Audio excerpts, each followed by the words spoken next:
بسم اللہ الرحمن الرحیم۔ السلام علیکم ناظرین، آج کی ہماری ویڈیو کا موضوع ہے یہودیوں کی اذان کا ترجمہ کیا ہے اور ان کی اذان کو کیا کہا جاتا ہے۔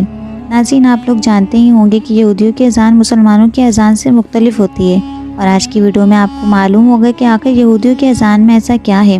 لیکن ویڈیو میں آگے بڑھنے سے پہلے آپ سے گزارش ہے کہ اگر آپ کو اس طرح کی اسلامک ویڈیو پسند ہے تو چینل کو سبسکرائب کر لیں تاکہ ہر آنے والی ویڈیو کا نوٹیفیکیشن آپ کو بر وقت ملتا رہے۔ اب چلتے ہیں ویڈیو کی طرف کہ یہودیوں کی اذان کا ترجمہ کیا ہے۔ ناظرین، یہودیوں کی اذان کو شیما کہتے ہیں، اور یہودیوں کی اذان کا ترجمہ کچھ یوں ہے: دائیں ہاتھ کو اپنے آنکھوں پر رکھو اور پکارو، او اسرائیل، اللہ ہمارا خدا ہے اور وہ ایک ہے، اور ہماری دعا ہے کہ اللہ کی حکومت ازل سے ابد تک قائم رہے۔ تم اپنے خدا کو اپنے پورے دل، روح، طاقت سے محبت کرو، اور یہ بات تم اپنے بچوں کو بھی سکھاؤ۔ جب کبھی گھر میں ان کے ساتھ بیٹھو، باہر سفر پر نکلو، ان کو یاد دہانی کرواتے رہو کہ خدا سے محبت کرو۔ اپنے گھروں کے دروازے پر لکھ دو، اپنے بچوں کے ہاتھوں پر لکھ دو، تاکہ ان کو یہ بات ہمیشہ یاد رہے: اگر تم مجھ سے محبت کرو گے، میری عبادت کرو گے، میں آسمان سے بارش برساؤں گا جس سے تمہاری زمینیں سرسبز ہو جائیں گی، اور ان میں اناج اگے گا اور مویشی گھاس چریں گے، اور تمہاری خوراک بنتی رہے گی۔ اگر تم لوگوں نے میرے علاوہ کسی اور خدا کی پوجا کی تو میں آسمان کے دروازے تم پر بند کر دوں گا، پھر کوئی بارش نہیں ہوگی اور زمینیں بنجر ہو جائیں گی اور قحط آ جائے گا۔ اس لیے میری بات غور سے سنو، اس کو اپنے دل و دماغ اور روح میں بٹھا لو، اپنی آنے والی نسلوں کو بھی بتا دو، اپنے گھروں کے دروازے پہ لکھ دو: صرف اللہ سے محبت کرنی ہے۔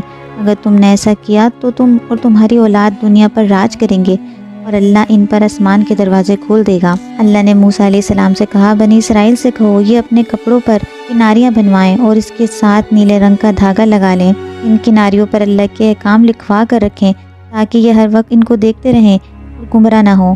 میں تمہارا وہ خدا ہوں جس نے تمہیں مصر میں فرعون کے ظلم سے بچایا، میں ہی حقیقی خدا ہوں۔ ناظرین، یہ تھا یہودیوں کی اذان کا ترجمہ، جو کہ بالکل مختلف ہے مسلمانوں کی اذان سے، کیونکہ مسلمانوں کی اذان کے ترجمے میں ایسا نہیں۔ مسلمانوں کی اذان میں اللہ کی بڑائی کا ذکر ہے اور مسلمانوں کو نماز کی طرف آنے کا پیغام دیا جاتا ہے۔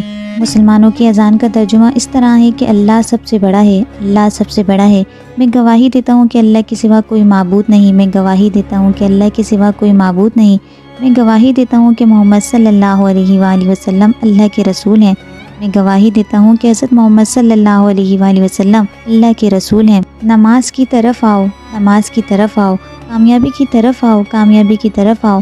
نماز نیند سے بہتر ہے، نماز نیند سے بہتر ہے۔ اللہ سب سے بڑا ہے، اللہ سب سے بڑا ہے، اللہ کے سوا کوئی معبود نہیں۔